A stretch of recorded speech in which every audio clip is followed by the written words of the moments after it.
Hey guys, welcome back and welcome to my seed starting room.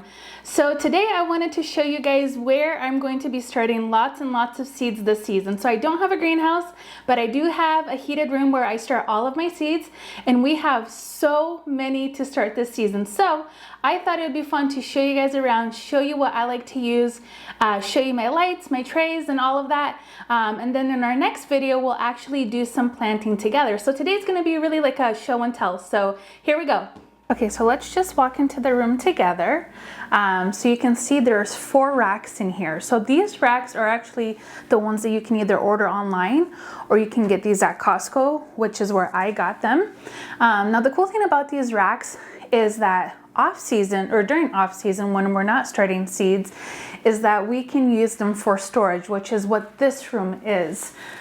So this is actually in our garage, and you guys know I've told you before that our garage was converted into a room. There's a bathroom right over here behind this door, and then this storage room, and then the laundry. So the room behind this wall is where my new studio and office is going to be, which is so exciting. I'm so excited to show you guys that space when it's done. These racks are great. I highly recommend them. They come on wheels so you can move them around. These are just some pieces that are going into the studio. I actually painted this in high school, and my mom kept it, and I didn't know what to do with it for like the longest time. And but now I know what to do with it. It's just gonna go into the other room. So that's what that is.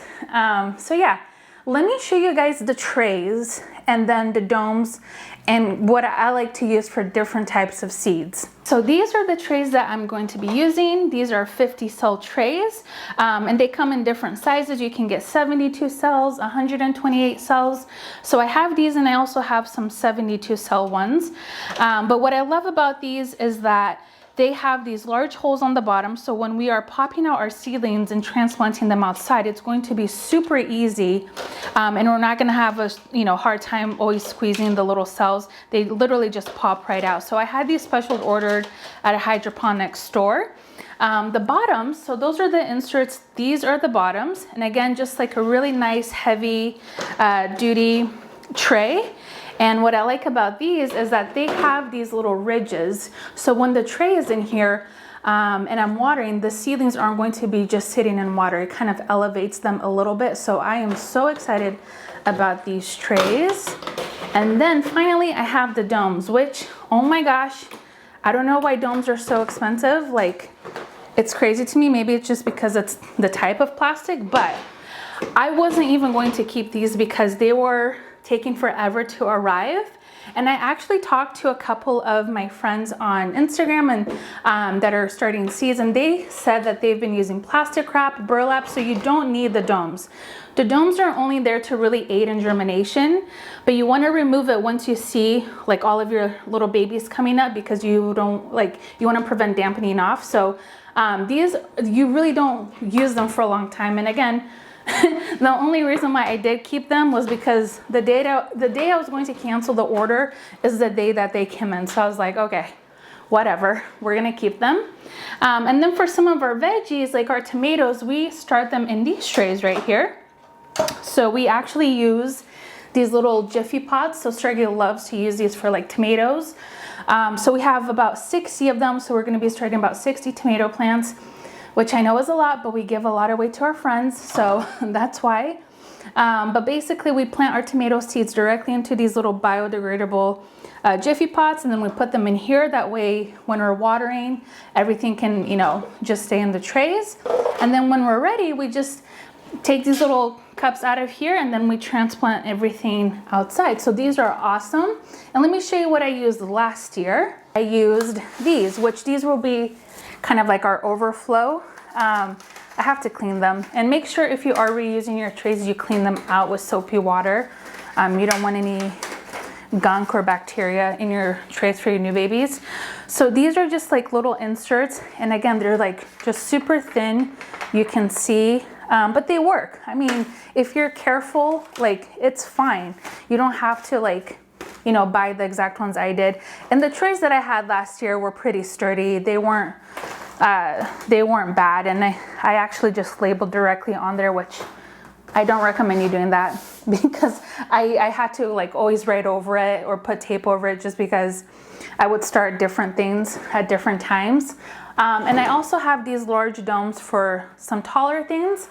Okay, so this is what it's going to look like once everything is all set up. So we have all of the trays with the domes, and again, we keep the domes on just until things germinate, and we'll have 4 on each rack. And then if I just move this light out a little bit here, everything should be okay. Now I do know that some of these are hanging off a little bit off to the off of the rack, but it's okay because I am going to rotate them every couple of days. So I don't think I'm going to have anybody leaning towards the light because they are getting a lot of light as it is. And I'll talk to you guys about the light in just a second. Now, once you have germination, you take off your domes, and then we are going to just have the trays out like this. So with the seedlings, you want to make sure that your lights are about 2 to 3 inches away from your light source. So here, if you're like this is going to be too far. So what I'm going to do is lower these lights so they come on these little chains. And basically what we do is we just lower it to like the lowest chain here. But if you don't have the ability to lower them, then what I would recommend is you using something like books to elevate your tray. So these are just some of my old undergrad books. I think my chem teacher or organic chemistry teacher will be so proud of me that I kept this book, which was such a pain. Organic chemistry was fun until it wasn't, but I kept all of my books. So basically we'll just have it, you know, like this. So it gets to you a little bit closer, but you really want to be like 2 to 3 inches away from the actual light source. So just keep that in mind, because if you don't, you're going to have like really leggy babies. So I always recommend getting lights that have the ability to bring them up and down. These are just some specialty dahlias. We're going to be doing a video soon about what I'm doing here, but we're going to basically do cuttings on these. So look out for that video. So yeah, that's what it's going to look like. And just imagine all of these are going to have, you know, a bunch of trays, all of the lights, and also on this side. Okay, so when it comes to lights, I really don't care about the size and the brand of the bulb. That doesn't really matter to me. What does matter are how the numbers add up. So in my case, I like the highest lumens, which means the brighter the bulb, and the color temperature, the kelvins, to be around 6,500, which is more on the bluish side, which is good for growth.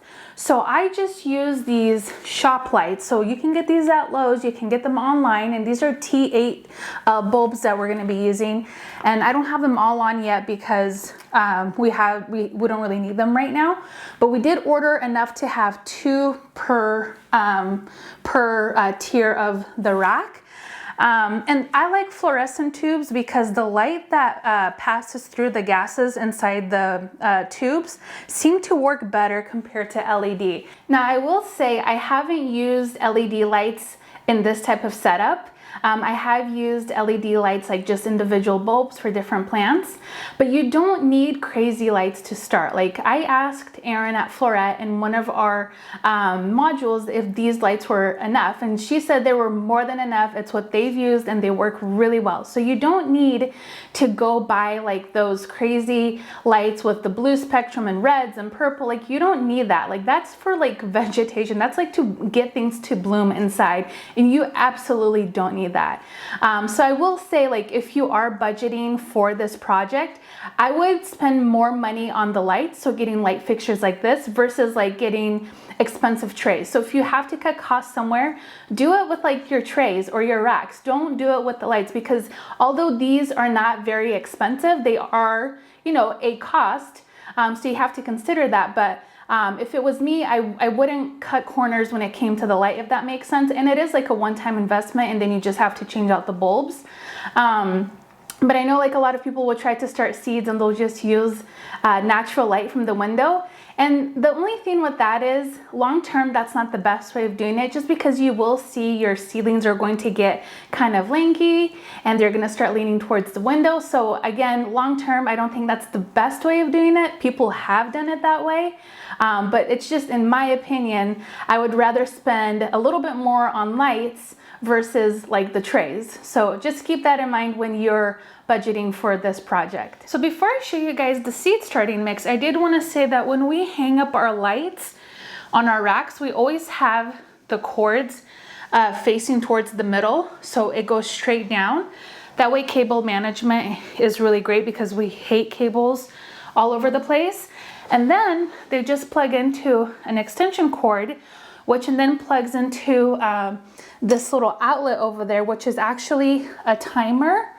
And it just is connected to our phone. That way the lights turn on and off by themselves every day. So again, it's just one less thing to worry about. And finally, this is the seedling mix that we're going to be using. So it's just by Sungrow, and it's the black gold seedling mix. And this stuff is amazing, and I love it because it's like porous, but it's like not too fine. It's obviously super dry right now, but we moisten it before we plant our seeds, and it's such a fantastic mix. Like, I'm not sponsored by them or anything, but I've tried other seedling mixes before, and I don't know, I just feel like this one works the best. I feel like I have really good germination. I don't have any problems with watering. I typically do water below. And even when I do water from above, I don't have any issues with the soil. And what I like about it is that it has this agent where it like helps the water kind of like, it helps water everything evenly, if that makes sense. So there's like no pockets of dry soil. So this is really, really great. You can pick this up online.